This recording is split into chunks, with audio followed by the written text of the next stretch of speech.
Going on, Falcon fan? This your boy Ricondo come back at you with another video. So guys, the draft is still going on. However, the Falcons are done for the night. I do not see them coming back into the third round and actually making another pick. If they do, definitely come back on and we can talk about that pick as well. However, guys, these are the two picks that the Falcons actually brought in today to add to the roster. Actually moved up to number 38 from 44. Gave up pick 110 in this year's draft to draft left tackle Matthew Bergeron. They actually announced him as a guard, which seems to mean they're going to try to transition from the left tackle position to left guard, which is the only spot that's really open on our offensive line at this current time. Of course, Matthew Bergeron sitting at 6'5", 318. It's really good in the run game. Had two running backs that rush over 1,000 yards this season. Kind of had to step back. He gave up 5 sacks this season, where he only gave up 1. A lot of people project him to move inside anyway. So this might be where a good move for the Falcons. Kind of eerie on it, because it's the same thing they try to do with Jalen Mayfield, bringing him out from right tackle to bring him in off left guard. However, I think this transition might be a little bit easier because Matthew Bergeron has played a lot of football games. He had 39 starts at Syracuse. 38 of those, 31 of those starts was at left tackle. 8 was at right tackle. So most of his time he was at the left tackle position, which is the prime position in the offensive line, correct? So he has a lot of starts there. Team captain for Syracuse, somebody that could come in and learn beside Jake Matthews and also Drew Dahlman at that spot. Could be an easy transition for him. Really don't know.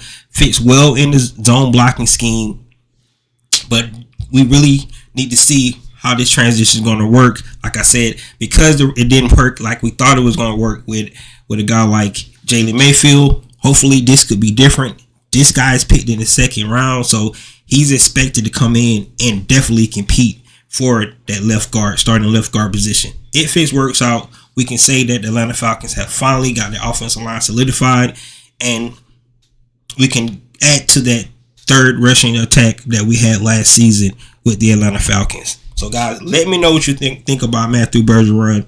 The transition that he would definitely have to move. Another guy coming from the Senior Bowl, played one day at left guard at the Senior Bowl, but majority of his time, like I said, he played at left tackle. So it's going to be a transition for him.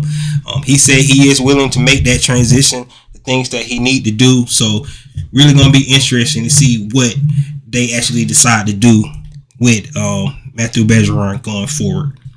The next guy is Zach Harrison at number 75. Falcons stayed pat at their pick in the third round. They got Zach Harrison, guy that definitely does not have to come out right away and be an impact player. He probably need to make sure he makes special teams, but this is a guy that a guy like Ron Nielsen can definitely work with, like he did with Trey Henderson with the New Orleans Saints. Got paid, went to the Cincinnati Bengals. So this is something that definitely could be a project for Atlanta Falcons, somebody that could be really impactful. Not this year, but maybe next year. He can sit behind a guy like Calais Campbell. His measurements is 6'6", 275. So somebody that really can come in and learn from a vet like Calais Campbell.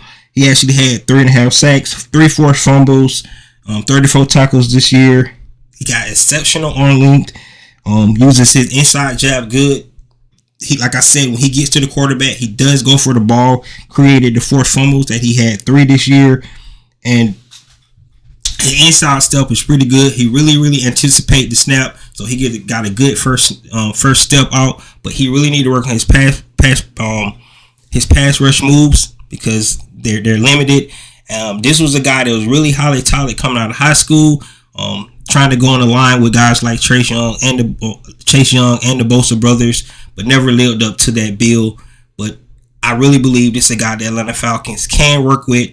Not really a huge need right now for him to be an impact player right away, because like I said, we got a guy like Calais Campbell that he can actually get mentored under and actually learn the ropes, and a guy like Ron Nielsen definitely can work with him and help him actually progress in his career.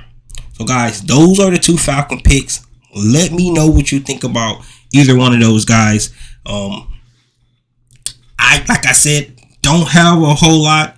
These definitely one of the guys that I was targeting at the second or third round. But at this point, I'm just rolling with the Falcons. I trust that they definitely got the players that they want at the positions. Definitely Matthew Bergeron, the guy that they actually moved up for. So we just need to see how it's going to pan out for these guys. If we got our left guard of the future, that would be awesome. So guys, let me know what you think about these two picks on day 2 of the 2023 NFL draft. Got 3 more picks left, and we'll end the draft up, and then we can do a quick recap of the entire offseason to this point. This is your boy Ricondo coming back at you with another video. Peace.